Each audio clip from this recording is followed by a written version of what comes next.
Waxaan jecelnahay in da'da aan nagala dareemin, inkastoo ay gaari doonto heer aan la xakamayn karin ama xitaa aan la qarin karin. Balse maanta waxaan kuu soo gudbin doonaa cuntooyinka looga hortago gabowga. Dadka qaar iyagoo weli da'yar ayuu ka muuqdaa gabowga, laakiin Mnur Official waxa uu kuu hayaa sirta ka dambeysa in qof sanado badan jira aysan ka muuqan karin da'da dhabta ah. Waxaa jiro cuntooyin si gaar ah uga hortaga in maqaarka ay ka muuqato da'da ama xubnaha ay gaboobaan. Cuntooyinkaas waxaa ka mid ah: 1. Digirta. Dadku badanaa ma jecla digirta, iyagoo aan aqoonin xitaa sababta ay ku nacayaan. Fadlan baro faa'iidooyinka caafimaad ee ay leedahay digirta, kadibna go'aan qaado. Hal faa'iido oo qof walba uu ku farxayo waa in digirtu ay ka hortagto duqnimada. Ma doonaysaa in aan lagaa dareemin xilliga gabowga ama duqnimada?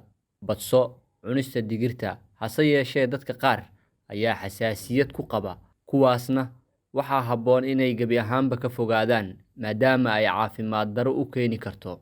2. Liinta. Liinta nooca loo yaqaano bambeelmada ama liin macaanta waxay wax tar fiican u leedahay jirkaaga. Waxay sifaysaa dhiigga maqaarkaaga, waxay ka ilaalisaa inuu gaboobo. Ama cabitaan ahaan u isticmaal, ama si caadi ah u cun, laakiin ku dadaal inaad mar walba wehel ka dhigato cunista iyo cabista liinta macaan, oo faa'iido badan u leh jirkaaga. Sidoo kale, dhakhaatiirtu waxa ay liinta macaan kula taliyaan dadka dhiig yaraanta ay hayso. 3. Karootada. Waxaa laga yaabaa inaad horay u ogeyd faa'iidada ay karootada u leedahay indhaha. Ma ogtahay in sidoo kale ay ka hortagto gabowga oo ilaa dhowr sano ay kuu qarinayso? Si aad wax badan uga isticmaasho, waxaa fiican inaad shiidato oo aad si joogto ah cabitaan uga dhigato. Khubaradu waxa ay kula talinayaan in aad ka ilaaliso inaad ku darto sokor. Waxa ay leeyihiin waxaa habboon in iyadoo aan sokor lahayn la isticmaalo, weliba si nadiif ah oo loo isticmaalo. Waxa ay taasi kuu keeni kartaa in aad wax badan oo waxtar leh aad ka hesho jirkaaga. Cabista karootada, maadaama ay khubaradu kugula talinayaan inaad wax sokor ah ku darin, ayaa waxaa fiican inaad si nadiif ah u isticmaasho cabidda karootada. 4. Kalluunka. Inta badan dadku waxay kalluunka ugu cararaan uduggiisa oo ay u arkaan shiir ay dhibsanayaan. Laakiin waayadii dambe waxaa sii badanayay dadka ku baraarugaya faa'iidooyinkiisa caafimaad.